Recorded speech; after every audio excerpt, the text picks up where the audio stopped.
Assalomu alaykum. Men Qiziltepa tuman 3-son bolalar musiqa san'at maktabi akordeon sinfi o'qituvchisi Hamidov Shamshodbek bo'laman. Men sizlarga hozir 3-sinf, 4-sinfda qo'llanadigan metod qo'llanmamizni sizlar bilan bo'lishmoqchiman.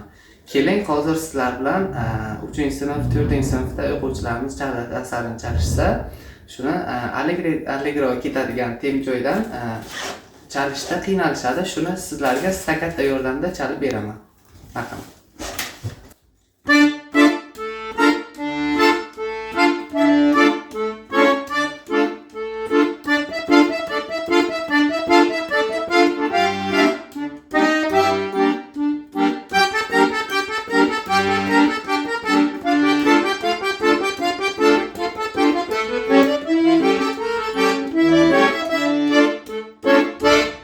O'quvchilarimiz bu asarni stakatta yordamida qayta chalaversa, asarimizni va tezroq chalishsa, yana ham chiroyli chiqadi.